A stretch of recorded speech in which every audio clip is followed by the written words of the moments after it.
Welcome back to Foot in Mouth. Hope you're well, having a good start to your week. Champions League week, which crept up on me, but we got some big games to kick things off in that competition. Tomorrow I'll be doing a video of predictions for those games, but you can get in the comments now with your predictions for some of them. But today we are here to speak about Premier League action.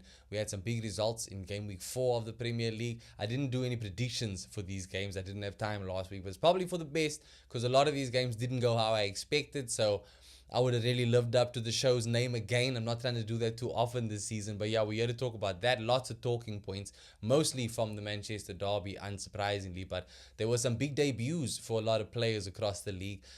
Some big results in general. And some very late wins that were a little bit disheartening, but not enough to completely crush the spirits of Arsenal fans after a very big performance. We start with the Manchester derby because how could we start with anything else? It was a game that is usually a 50-50. It's normally a toss-up, it's anybody's win on the day. I honestly had been leaning more towards Manchester United getting a result here. I can't lie. I feel stupider than ever for having felt that way after having watched the game. But yeah, ahead of kickoff, I just felt, look, Man City were in a real rut.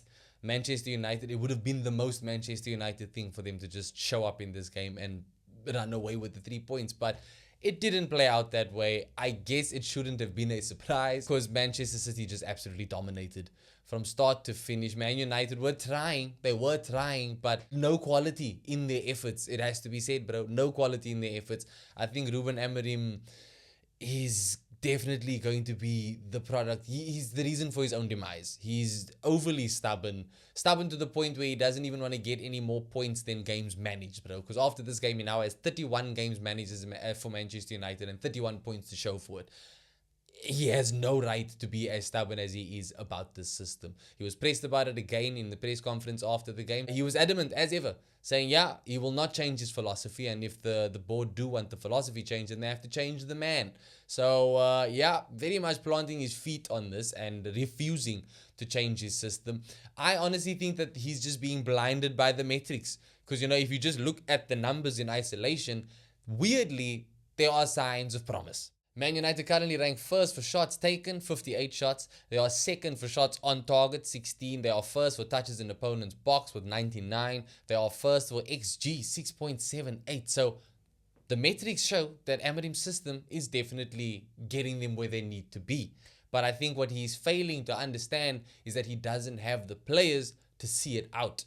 It's just not working in the final third, bro. It's all good and well that you have all of these numbers that show that you should be doing better, but the fact of the matter is that you are doing terribly. His time at Manchester United is literally getting worse by the game. 31 games in and he's got 8 wins, 7 draws and 16 losses, bro. That is the worst stat I've heard any manager ever having. Never mind a Manchester United manager. So I don't understand how he can honestly still insist on being this stubborn.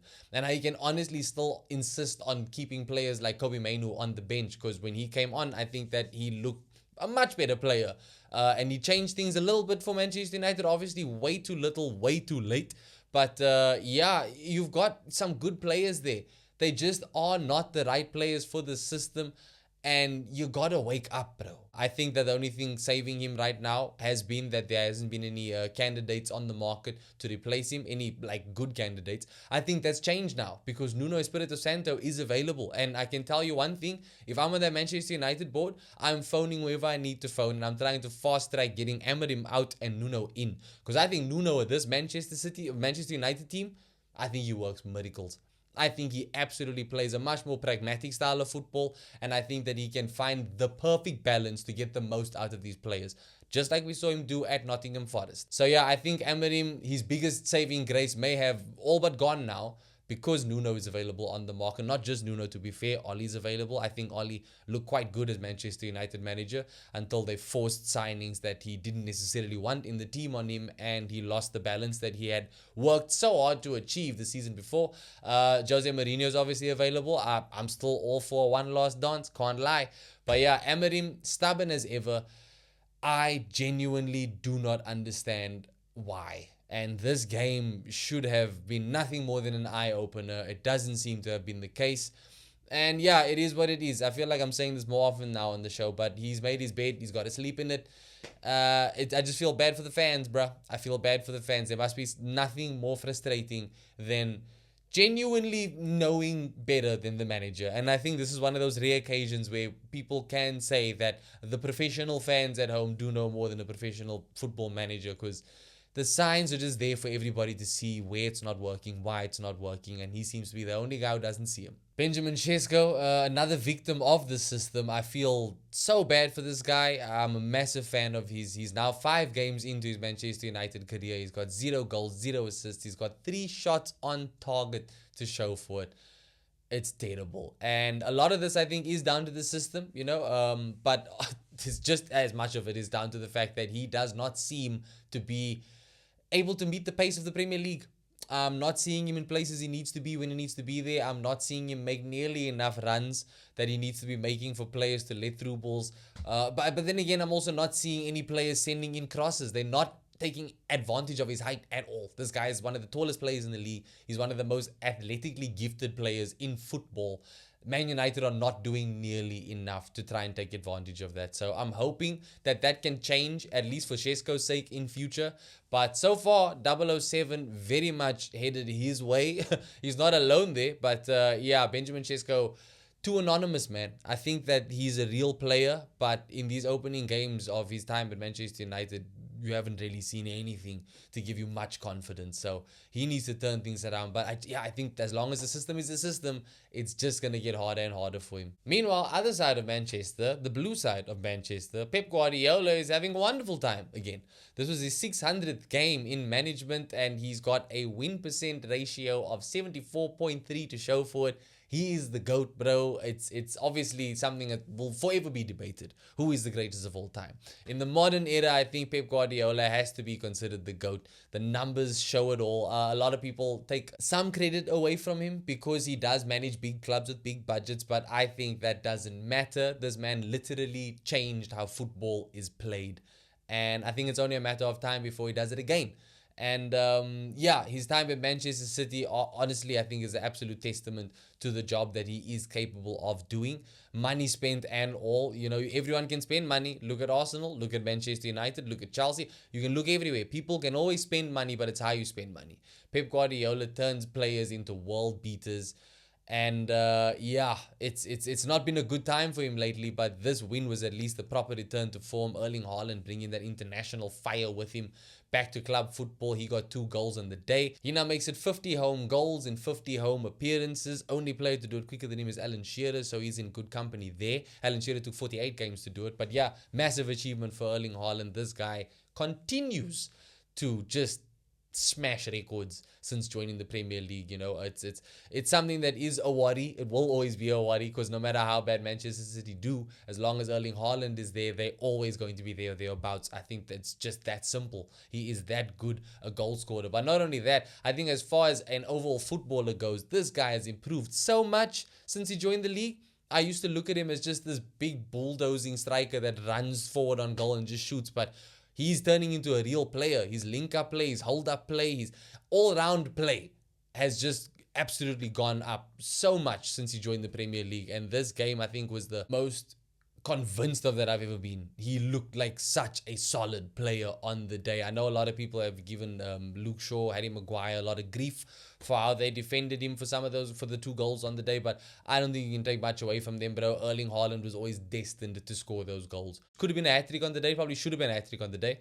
But yeah, Erling Haaland, amazing display. Jeremy Doku had the performance of his life in a Manchester City kit on the day.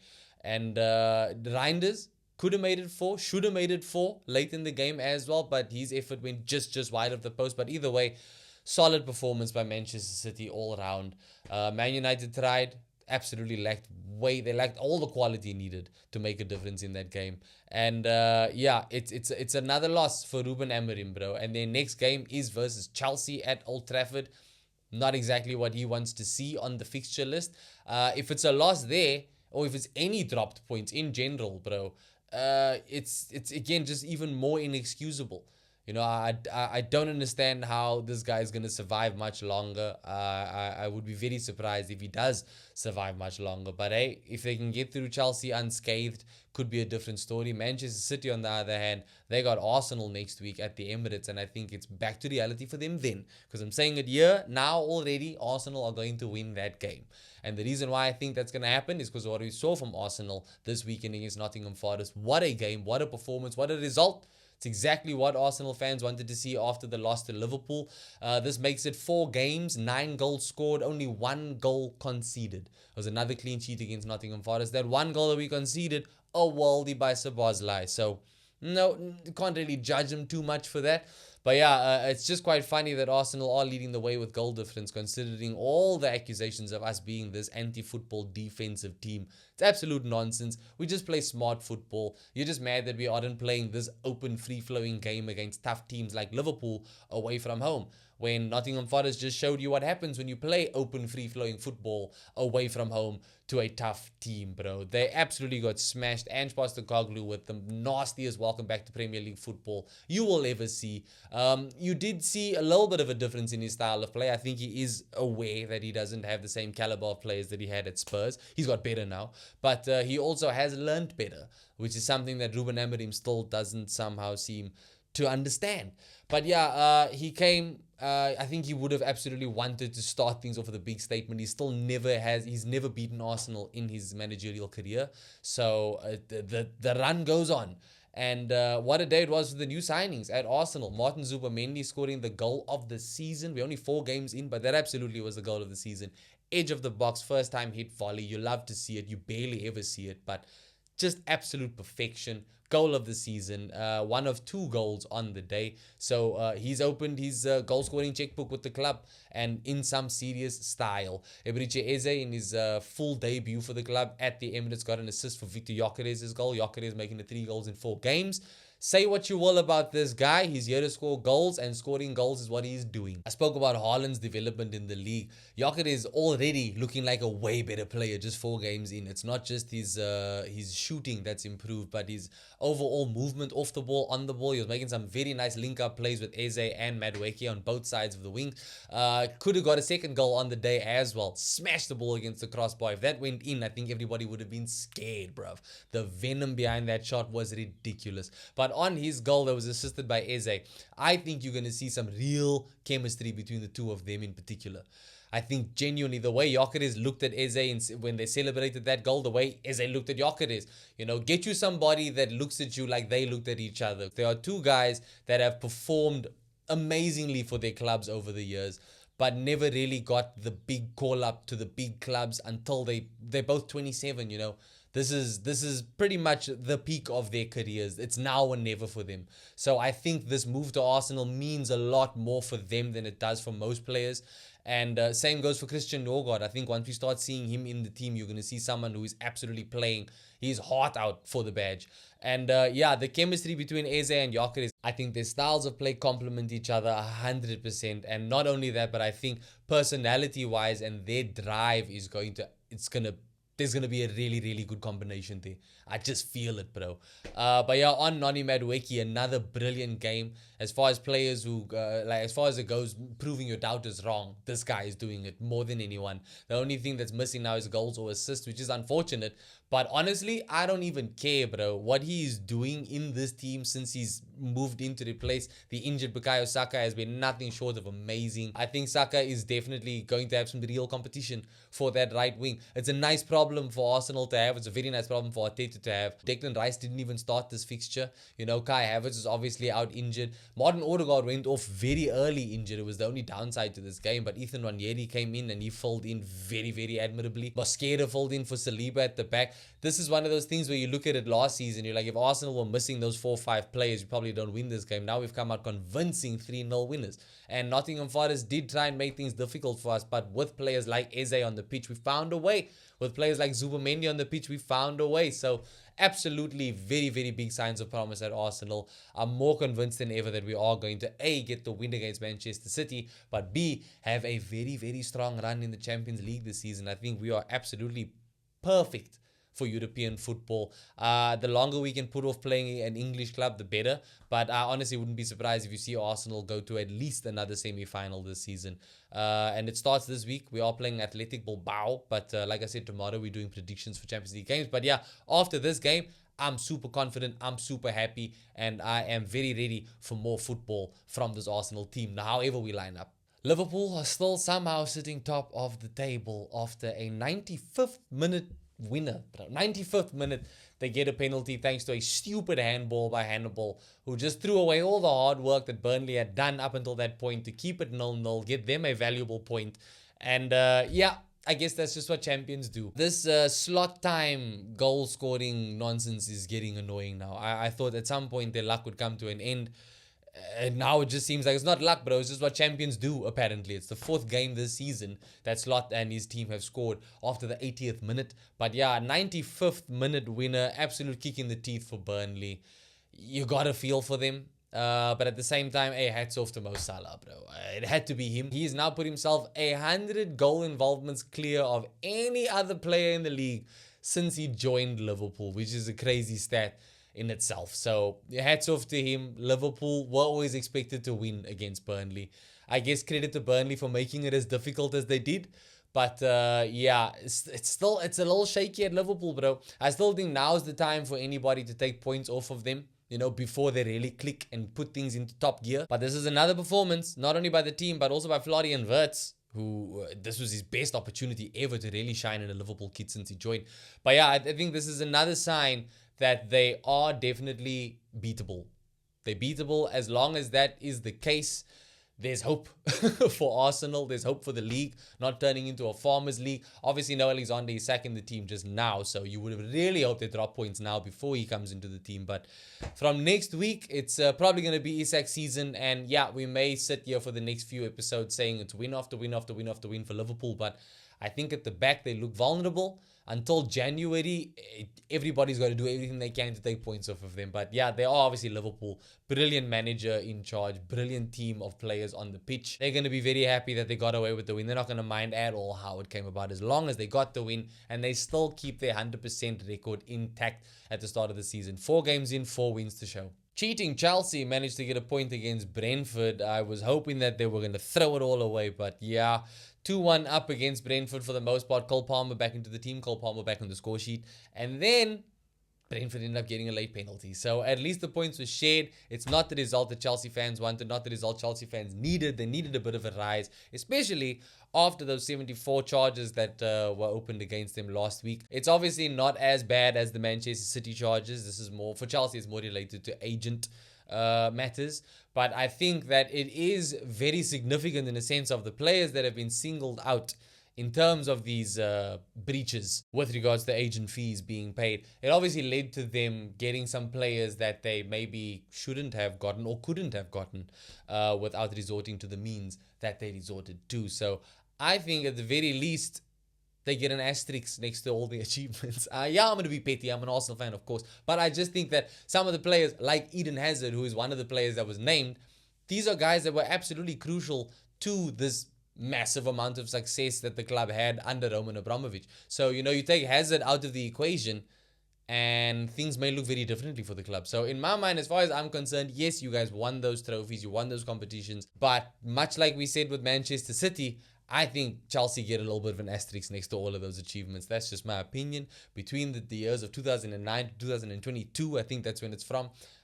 You put asterisks next to everything, bro. I don't care. And I'm going to stand on business with that. Y'all should not have achieved what y'all achieved the way you achieved it. But fair play. I mean, if you don't care about that, you don't care about that. I think it's asterisks. I think we asterisked the shit out of it. But back to this game, not the result they wanted. They needed a win here because Chelsea will obviously have aspirations of a title challenge. They are, of course, champions of the world, like their fans like to say after winning the Club World Cup. So show it, brother. Prove it on the pitch.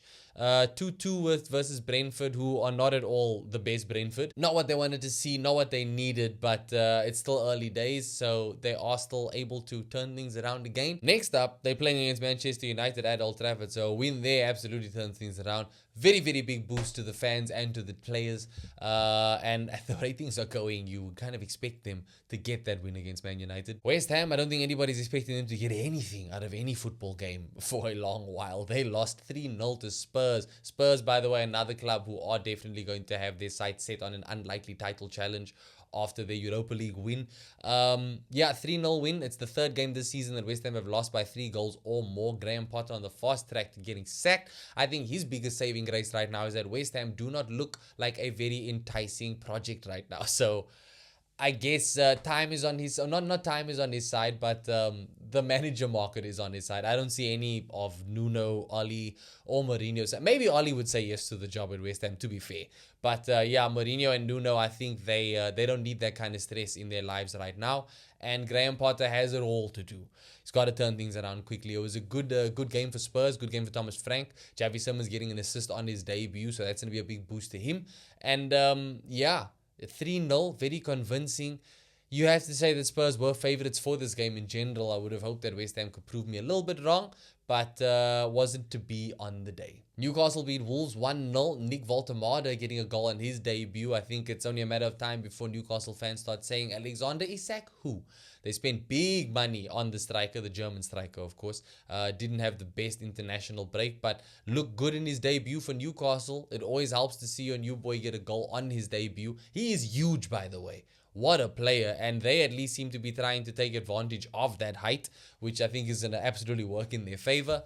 And 1-0 against Wolves. I think Newcastle would have wanted to win by a bigger margin, but win is a win, and a debut goal for your new big money striker is always a big plus. Everton Aston Villa 0-0. This is the 4th game that Aston Villa have played without scoring a goal. First time in their history they've achieved that, and it's kind of panic season, you got to say, at Aston Villa. I don't think anybody was expecting fireworks from them at this point in the season, but you would have expected them to at least have a goal to show for it, but nah, not to be. I actually expected Everton to kind of come out on top of this game as winners in this game, but I guess a draw was a fair result. Jack Grealish looked good in the first half, unable to really make anything happen though. But 0-0 points shared. Bad news for Aston Villa, and Everton find themselves in the top 6 of the Premier League. Who saw that coming? And then we had Bournemouth beating Brighton 2-1. Big win for Bournemouth. Nice goal for Semenyo. Crystal Palace and Sunderland 0-0. Huge point for Sunderland. 4 games in and they got another point against a Premier League mainstay. I genuinely think that they are going to be safe. I'm more convinced of that with every passing game. And then Fulham beat Leeds 1-0 after a phenomenal own goal by the Leeds player. I can't get to his name now, but you need to check out that own goal, bro. It's one for the history books. And that does it for all the results from game week 4 of the Premier League. Let me know what you guys thought of the results. Did things go your way?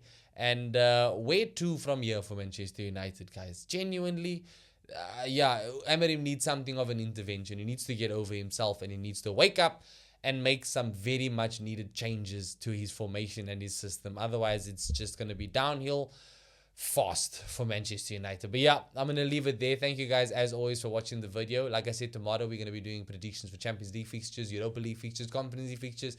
Get in the comments with your predictions for those now.